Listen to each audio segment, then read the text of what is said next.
सतगुरु की सेवा सेवा सफल है जे को करे चित लाई। सतगुरु की सेवा सेवा सफल है जे को करे चित लाई। सतगुरु की सेवा सेवा सफल है जे को करे चित लाई। नाम पदारथ पाइए, नाम पदारथ पाइए,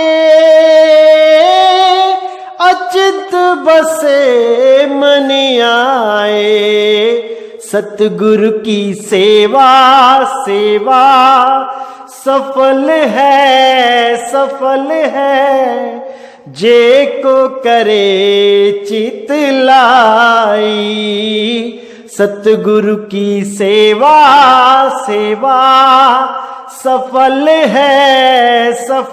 है जे को करे चित लाई। जे को करे चित लाई, जे को करे चित लाई। नमस्कार मेरे प्यारे भाइयों, मेरे परमात्मा के प्यारे जीव हंसों।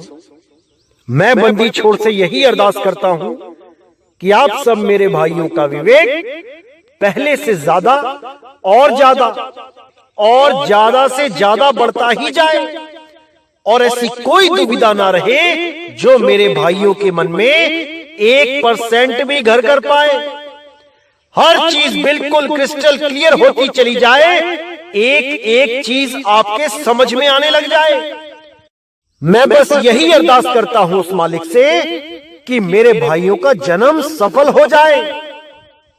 मेरा एक भी भाई इन अधूरे गुरुओं के चक्कर में, इन काल के दूतों के चक्कर में ना उलझे। परमात्मा की दया से इतना विवेक पैदा हो जाए कि स्वयं ही निर्णय कर पाएं कि क्या अधूरा है और क्या पूरा है, कौन सा ज्ञान सत्य है और कौन सा असत्य है, कौन सा रास्ता असली है और कौन सा नकली है। ये सारा बोध स्वयं से ही होने लग जाए, तभी मैं समझूंगा कि मेरा सत्संग करना सफल हो गया है। अन्यथा कोई लाभ नहीं ये सत्संग सुनने से। अगर आप स्वयं में इतने मजबूत नहीं हो पा रहे हो कि सत्य और असत्य का निबेड़ा खुद से ना कर पाओ, तो मेरे भाई कोई लाभ नहीं होगा इस सत्संग सुनने से। इसीलिए मैं बार बार कहता हूं कि एक बार नहीं, बार बार सत्संग को सुनो। हर सत्संग में सार छुपा है। जब तुम बार बार इसको सुनना शुरू करोगे तो अपने आप विवेक शक्ति जागने लग जाएगी, अपने आप बुद्धि दौड़ने लग जाएगी। सत्य असत्य का निर्णय करना स्वयं से आने लगेगा।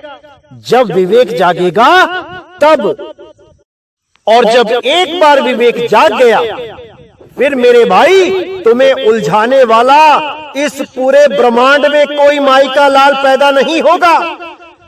हर असत्य को तुम समझ जाओगे, हर असत्य को तुम डिनाई कर दोगे, उसको नकार दोगे जब सत्य बोध हो जाएगा। इसलिए बहुत जरूरी है कि बार बार इस सत्संग को सुनो ताकि पूर्ण विवेक जाग सके। तो मेरे भाइयों, आज का जो सत्संग है बहुत इंपॉर्टेंट है। पूरा विवेक लगा के, पूरा मन लगा के इसको समझना है। एक एक शब्द में गुप्त राज छुपे हैं, गुप्त भेद छुपे हैं। पूरा विवेक लगाना है, पूरा विचार करना है और सत्य और असत्य का निर्णय करना है। तो आज की वाणी हम लेंगे गुरु ग्रंथ साहिब से। तो क्या कहती है वाणी?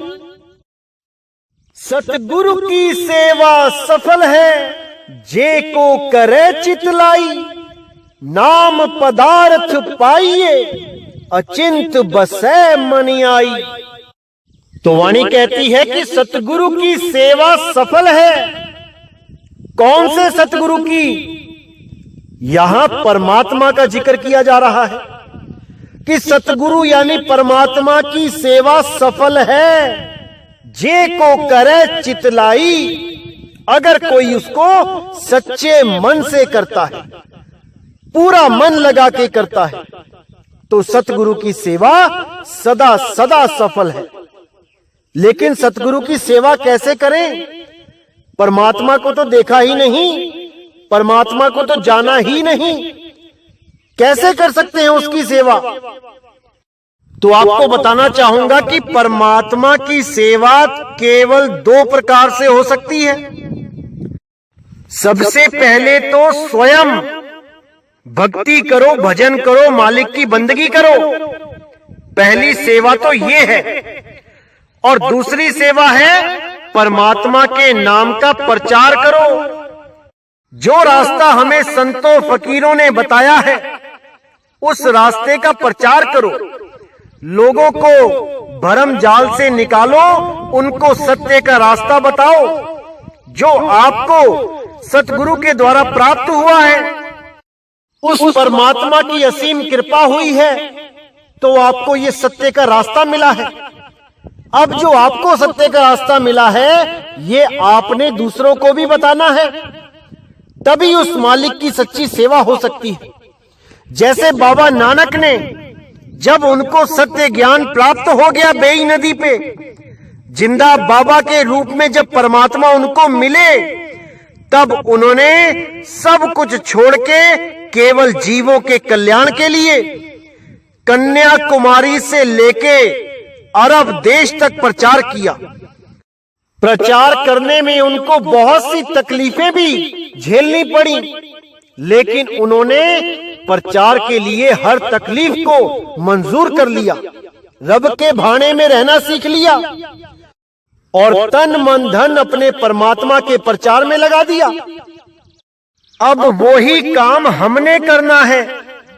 हमने स्वयं भी जागना है और अपने सोते हुए भाइयों को भी जगाना है, क्योंकि समय आ चुका है मेरे भाइयों, समय आ चुका है। पूरे विश्व में सत्य का प्रचार होने का समय आ चुका है। अब बस हमने कमर कस के इस प्रचार में पूरा योगदान करना है और परमात्मा की असीम कृपा प्राप्त करनी है, क्योंकि सतगुरु की सेवा सफल है, जे को करे चितलाई। जब भी कोई हंस परमात्मा के नाम का प्रचार करता है, उसके सत्य नाम का प्रचार करता है, उसकी सच्ची विधि का प्रचार करता है, तो परमात्मा की कृपा उस पे असीम होती है। इसी असीम कृपा को प्राप्त करने के लिए हमें तन मन धन से परमात्मा के प्रचार में सेवा करनी चाहिए, उसके नाम का डंका बजाना चाहिए और असत्य का, झूठ का सर्वनाश कर देना चाहिए। क्योंकि जब तक इस संसार में झूठा ज्ञान चलता रहेगा, ये जीव 84 में भटकता रहेगा। इस जीव को 84 से निकालने के लिए ही तो परमात्मा एक इंसान रूप में आता है बार बार, इसी जीव को 84 से निकालने के लिए। क्योंकि 84 से निकलने का एक ही रास्ता है मेरे भाई, वो है इंसान जन्म। अगर इस इंसान जन्म में हमने परमात्मा की बात पे विचार नहीं किया, उस मालिक की सच्ची शिक्षा को नहीं माना, तो वापिस हम उसी 84 लाख में चले जाएंगे और कोई हमारा सहाय नहीं होगा। फिर गर्भ में गोते खाएंगे, फिर गर्भ में चीखेंगे, चिल्लाएंगे, पुकार करेंगे, हे मालिक हमें बचा लो। फिर पैर ऊपर सिर नीचे हो जाएगा, बार बार यही होता रहेगा। इसी से बचाने के लिए हमारी फरियाद सुन के वो परमात्मा इंसान रूप में आके, एक गुरु रूप में आके हमें ज्ञान समझाता है, हमें सत्य की बात बताता है। इसी के लिए बुल्ले शाह जी ने कहा था, मौला आदमी बन आया। वो मालिक एक आदमी बन के आ गया हमें बचाने के लिए, हमें समझाने के लिए। और वो कौन है? वो सतगुरु कबीर साहब हैं, जो एक इंसान बन के आते हैं। असल में उनका स्वरूप शब्द गुरु है, वो शब्द हैं। क्योंकि गरीबदास जी भी वाणी में लिखते हैं कबीर साहब के लिए कि हम हैं शब्द शब्द हम आई, और हमसे भिन्न और कछु नहीं। मैं ही शब्द हूं, मैं ही शब्द गुरु हूं। शब्द न बिन से देही, कहे कबीर हम शब्द सने ही। मैं शरीर नहीं हूं, मैं ही शब्द हूं, मैं ही शब्द गुरु हूं। तो आगे कहती है वाणी, नाम पदार्थ पाइए अचिंत बसे मनि आई। कि जब सत्य नाम का पदार्थ गुरु के द्वारा प्राप्त हो जाता है, भेद बता दिया जाता है। एक देही गुरु ही उस परमपिता परमात्मा का भेद बताता है। कौन सा देही गुरु? जिसको स्वयं परमात्मा ने चुना हो, जिस पर स्वयं परमात्मा की मोहर लगी हो। केवल वही उस सत्य नाम का प्रसाद अपने शिष्यों को दे सकता है। जिसको स्वयं कभी परमात्मा देही रूप में आके नहीं मिला, वो कभी भी अपने शिष्यों को सतनाम से नहीं जोड़ पाएगा। वो कोई ना कोई मंत्र पकड़ा देगा सतनाम के नाम पे। कोई उसको सोहंग बोल देगा, कोई ओम सोहंग बोल देगा, कोई वाहेगुरु कह देगा, कोई ओम सोहम सत कबीर कह देगा, या कोई 5 नाम दे देगा, कोई 3 नाम दे देगा। इन्हीं नामों में उलझा देंगे, इन्हीं नामों को सतनाम घोषित कर देंगे। लेकिन सतनाम क्या है वो कभी नहीं जान पाएगा। इसीलिए साहिब ने बोला, सतगुरु सोई सतनाम बतावे, और बाकी गुरु कोई काम न आवे। सतनाम बताने वाला ही सतगुरु होता है। जो सतनाम नहीं बता पाए वो सतगुरु कहलाने लायक भी नहीं होता। वो केवल एक गुरु है जो आपको किन्हीं मंत्रों से जोड़ रहा है। कोई भी मंत्र जपवा रहा है, वो गुरु है, वो सतगुरु नहीं हो सकता। तो कहते हैं, नाम पदार्थ पाइया अचिंत बसे मनि आई। अब नाम पदार्थ को जब प्राप्त कर लेते हैं तो अचिंत, अब ये अचिंत क्या है? जब आप अनुराग सागर देखेंगे तो 16 पुत्रों में से एक पुत्र अचिंत भी है। क्या है ये अचिंत? क्या है ये 16 पुत्र? जैसे मैंने पहले समझाया था कि ये 16 पुत्र नहीं है भाई, ये 16 गुण हैं। और इन्हीं गुणों में से एक गुण है अचिंत, यानी कि अब कोई चिंता नहीं है, अब कोई चिंता नहीं है। इस शरीर को छोड़ के सदा सदा के लिए अपने निज घर में वास करना है, अपने परमात्मा के पास चले जाना है, अपने सत्य स्वरूप को प्राप्त करना है। उसी को अचिंत अवस्था बोला गया है। नाम पदार्थ पाया अचिंत बसे मनि आए, यानी अब कोई चिंता नहीं है। कभी भी मौत आए, अब आपने सूरत को शब्द में लगा के रखना है और इस देह को छोड़ के सदा सदा के लिए अपने शब्द गुरु में लीन हो जाना है। यही मुक्ति है और कोई मुक्ति नहीं। ऐसा नहीं होना चाहिए कि आपका अंत समय आ गया और आप अपने देही गुरु का ध्यान कर रहे हो। गुरु देही नहीं है मेरे भाइयों, नहीं है, शब्द गुरु है। देही गुरु तो केवल एक जरिया मात्र है उस शब्द गुरु का लखाव करने के लिए, उस शब्द गुरु का भेद बताने के लिए, उसके साथ कैसे जुड़ा जाए ये विधि समझाने के लिए। आपको जो अनुभव हो रहे हैं वो सही है या गलत है ये बताने के लिए। आप गलत रास्ते पे चल पड़ते हो तो आपको सही रास्ते पे डालने के लिए। आपने परमात्मा के मार्ग पे कौन कौन से नियम फॉलो करने हैं, कौन से नहीं करने हैं, ये बताने के लिए एक देही गुरु का रोल है। इससे ज्यादा देही गुरु का कोई रोल नहीं है। अगर कोई ये सोच के बैठा है कि मेरा अंत समय आएगा और मेरा देही गुरु मुझे लेने आएगा, तो ये भरम जाल है मेरे भाई, भरम जाल है। इस आस को लगाना छोड़ दो, वरना दोबारा से किसी ना किसी मां के गर्भ में चले जाना पड़ेगा। बिल्कुल आस लगाना छोड़ दो कि कोई देही गुरु आपको बचाएगा। भाई बचाने वाला वो परम पिता परमात्मा है, वो शब्द गुरु है। उस शब्द गुरु से अरदास करो, वो हर जगह तुम्हारा सहाय है, वो तुम्हें कहीं भी नहीं अकेला छोड़ेगा। देही गुरु तो केवल और केवल उस शब्द गुरु से कैसे जुड़ोगे ये बता सकता है, इससे ज्यादा कुछ नहीं, कुछ नहीं। इसीलिए बोला नाम पदार्थ पाया अचिंत बसे मन आई। अब वो गुण आ जाएगा आप में जिसको अचिंत कहते हैं, यानी अब कोई चिंता नहीं है। ये 3 लोग छोड़ने में आप सक्षम हो जाओगे। बार बार अभ्यास करोगे, आपको शब्द गुरु की प्रतीत होगी, शब्द गुरु का अनुभव होगा और आप हमेशा के लिए उस शब्द गुरु में लीन होने के लिए तत्पर हो जाओगे, तैयार हो जाओगे। जिसके लिए बोला अब तो जाए चढ़े सिंहासन, मिले हैं सारंग पानी, राम कबीरा एक भय है, कोई ना सके पहचानी।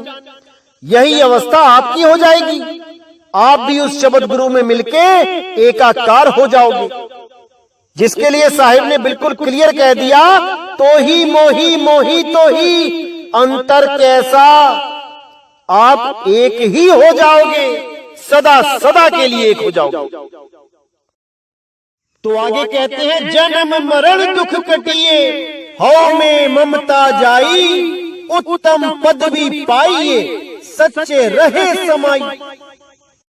यानी जब वो नाम पदार्थ प्राप्त हो गया, वो अमृत नाम जो सदा सदा अमर अजर अखंड है, जब उसकी प्राप्ति हो गई तो जन्म मरण दुख कटई। ये जन्म मरण का जो रोग लगा था ये कट गया। हौ में ममता जाई, हौ में यानी अहंकार, ये देह अहंकार सदा के लिए खत्म हो जाएगा। तब आप ये भूल जाओगे कि आप एक आदमी हो या आप एक औरत हो। यही देह अहंकार है कि हाँ मैं एक आदमी हूं, हाँ मैं एक औरत हूं, यही देह अहंकार है। फिर आप इस देह से ऊपर उठ जाओगे और आप अपने आप को सूरत रूप में जानने लग जाओगे। और जब सत्य के साथ जुड़ जाओगे तो जन्म मरण का रोग सदा के लिए खत्म हो जाएगा। हौ में रोग खत्म हो जाएगा, ये ममता खत्म हो जाएगी। क्योंकि जो भी ममता है वो शरीर से है। जब आप ही शरीर नहीं रहोगे तो आपका मोह कैसे रहेगा शरीरों से। क्योंकि नानक साहब ने बोला है मात पिता बंधन संसारा, ये सारा संसार ही बंधन है केवल शरीरों की वजह से। आप अपने आप को शरीर समझ रहे हो इसलिए आप बंधन में हो, और आप बाकी संसार में जितने भी शरीर हैं उनको अपना समझ रहे हो, अपने जैसा समझ रहे हो। ये बंधन तब टूट जाता है जब आप ये जान जाते हो कि आप शरीर नहीं हो, आप एक जीवात्मा हो जो इस शरीर को चला रहा है और अपने स्वरूप को ना जानने के कारण अपने आप को शरीर मान के बैठ गया है। और जब तक आप अपने शरीर को अपना स्वरूप समझते रहोगे, यानी आप खुद को एक लड़का, एक आदमी, एक लड़की या एक औरत समझते रहोगे, आप कभी मुक्त नहीं हो सकते, नहीं हो सकते। इसीलिए साहिब ने भी बोला है वेद पशु गुरु पशु, नारी पुरुष विचार, ते नर नरक को जाएंगे जब लग शशि दिनकार। वेद पशु गुरु पशु, यानी जो लोग वेदों में या ग्रंथों में लिखी बातों को ही सत्य मानते हैं कि उसमें जो भी लिखा है वो सत्य ही है, जो ऐसा मानते हैं, विवेक नहीं लगाते हैं कि लिखी बात असत्य भी हो सकती है, उस पे पूरा विचार नहीं करते, उनको वेद पशु बोला गया। वेद पशु और गुरु पशु। गुरु पशु क्या मतलब होता है कि जैसे कई लोग कहते हैं मैंने तो जी गुरु बना लिया, अब वो चाहे सही है वो चाहे गलत है, अब मैं गुरु नहीं बदलूंगा, मेरा गुरु मुझे स्वर्ग ले जाएगा तब भी ठीक है, मुझे नरक ले जाएगा तब भी ठीक है। जो लोग ऐसे विचार के होते हैं उनको गुरु पशु बोला गया है। वेद पशु गुरु पशु, नारी पुरुष विचार। जो लोग अपने आप को नारी और पुरुष में बदल देते हैं, भेद रखते हैं एक दूसरे से कि मैं एक आदमी हूं वो एक औरत है, आदमी तो भक्ति कर सकता है औरत भक्ति नहीं कर सकती, आदमी तो परमात्मा को प्राप्त कर सकता है औरत परमात्मा को प्राप्त नहीं कर सकती, जो ऐसी भावना रखते हैं उनके लिए भी बोला गया कि ते नरक को जाएंगे जब लग शशि दिनकार। जब तक ये दुनिया चल रही है, जब तक ये सूरज चांद धरती है, तब तक वो नरकों में ही सड़ेंगे, क्योंकि वो सत्य असत्य का निर्णय नहीं कर पाए, क्योंकि वो अपने स्वरूप को नहीं जान पाए, इसीलिए बार बार जन्म मरण में आते रहेंगे। तो आगे क्या कहती है वाणी? उत्तम पदवी पाइए सच रहे समाई, नानक पूरब जिनको लिखिया तिना सतगुरु मिलिया आई। अब यहां पे उत्तम पदवी की बात की गई है। उत्तम पदवी यानी वो पदवी मिलेगी जो स्वयं परमात्मा की है, उसमें कोई भेद नहीं रह जाएगा। फिर एक पदवी और है बीच में जिसको हम कह देते हैं त्रिलोकीनाथ की पदवी, जिसमें शिव अवस्था की बात की जाती है, जिसमें आपको इस तीन लोक का मालिक तक बना दिया जाता है, आप स्वयं ब्रह्म स्वरूप हो जाते हो। बहुत से ऋषि मुनियों को यह पदवी मिली है, वो ब्रह्म ज्ञानी हो गए, वो ब्रह्म स्वरूप हो गए, लेकिन फिर भी मुक्त नहीं हो पाए, क्योंकि शिव अवस्था से ऊपर भी एक अवस्था है जिसको पीव अवस्था कहते हैं। जब तक आप जीव से पीव नहीं हो जाते, जब तक आपकी मुक्ति नहीं हो पाएगी। और उसी पीव अवस्था को उत्तम पदवी बोला गया है। सबसे नीचे की पदवी है जीव अवस्था, उससे ऊपर है शिव अवस्था। ये जितने भी त्रिपुटी में ध्यान लगाते हैं, हृदय में ध्यान लगाते हैं, नाभि में ध्यान लगाते हैं, जो भी देह के अंदर ध्यान लगाता है वो ब्रह्म अवस्था को प्राप्त हो जाता है, लेकिन वो अवस्था मुक्ति अवस्था नहीं है। ब्रह्म से जीव, जीव से ब्रह्म, आज तक यही तो होता आया है। किसी भी ऋषि मुनि का ग्रंथ उठा के देखो, वो यही बात करते हैं, एको अहम ब्रह्मस्मि, मैं ही ब्रह्म हूं। और उसके बाद फिर दोबारा सृष्टि बना के जीव अवस्था में आ जाते हैं।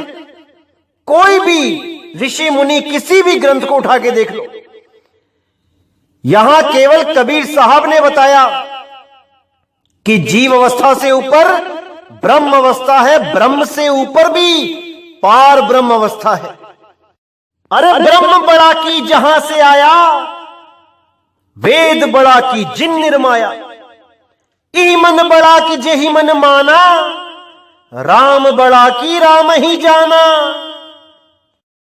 यानी जो लोग ब्रह्म को ही परमात्मा सिद्ध करने में लग जाते हैं, साहिब कहते हैं ब्रह्म बड़ा की जहां से आया।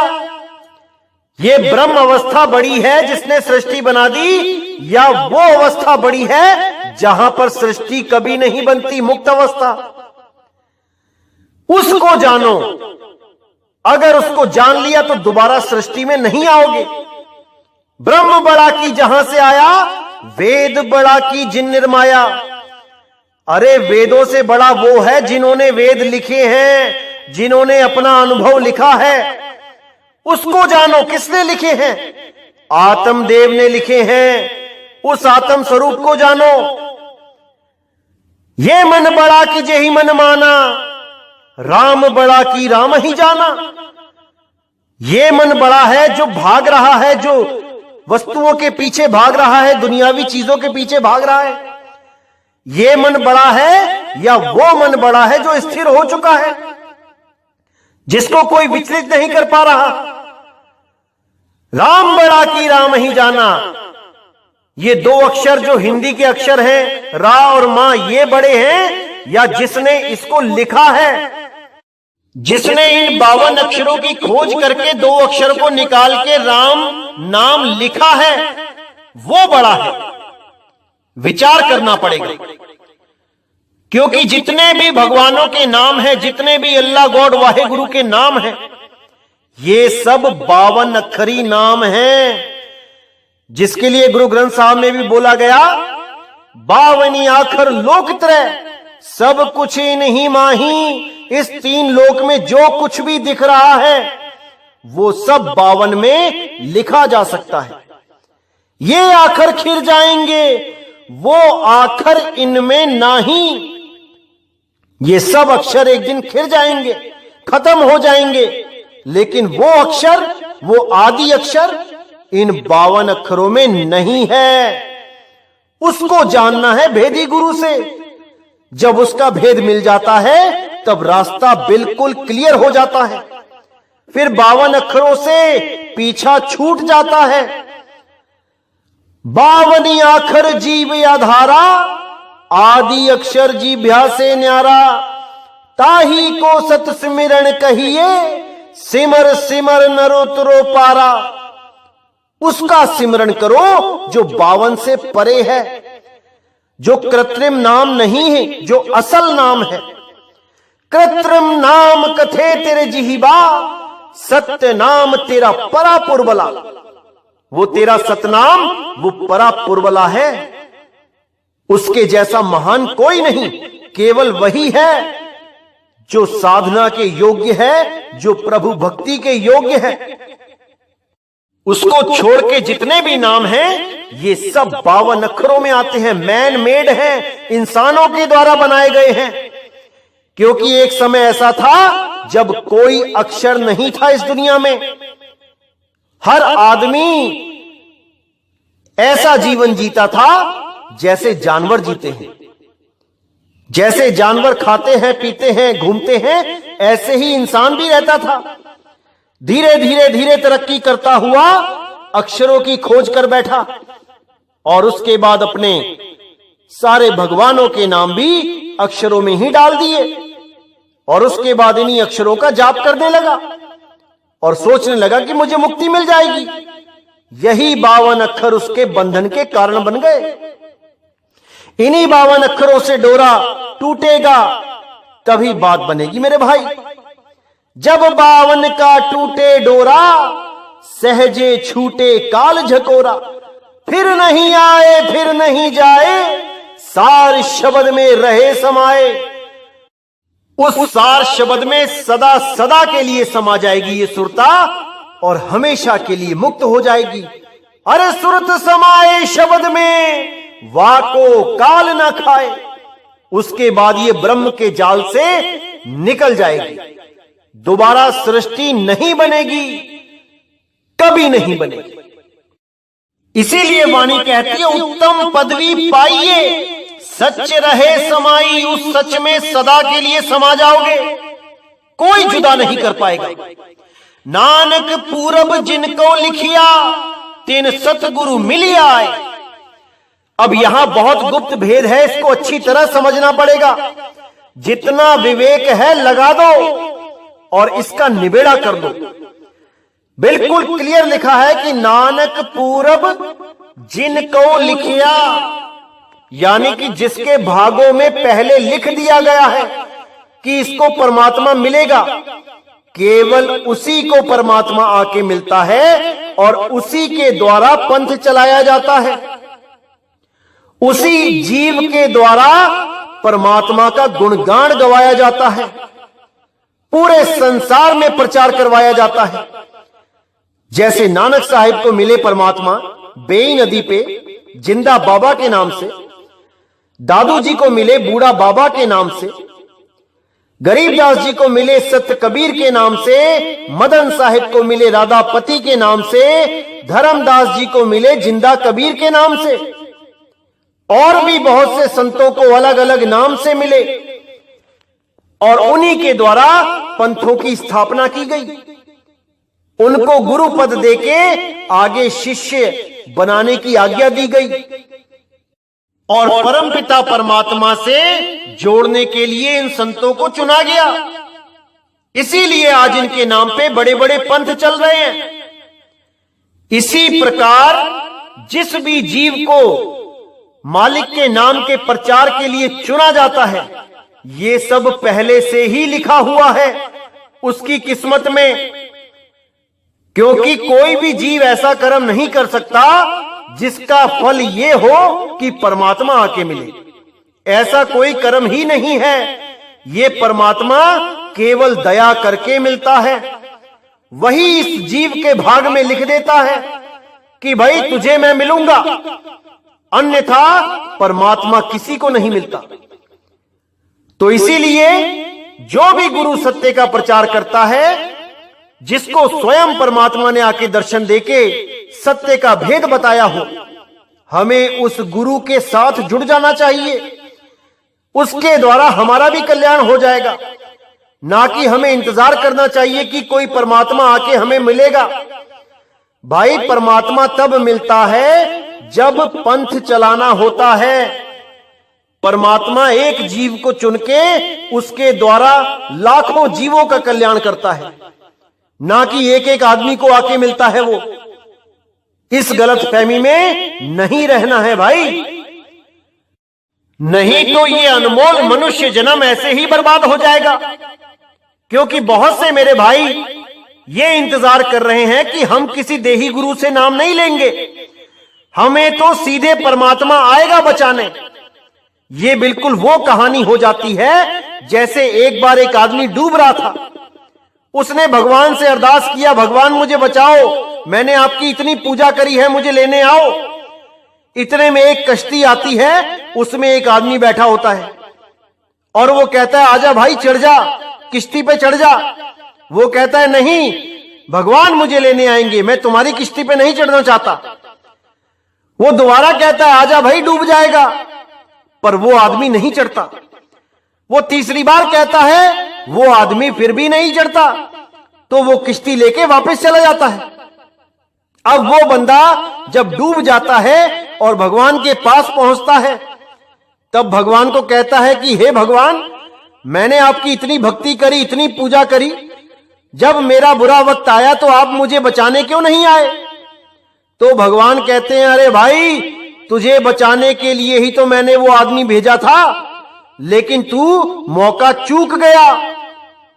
इसी प्रकार हम भी मौका चूक जाएंगे अगर हम इस गलत फहमी में रहेंगे कि हर एक आदमी को परमात्मा अलग अलग आके नाम देता है।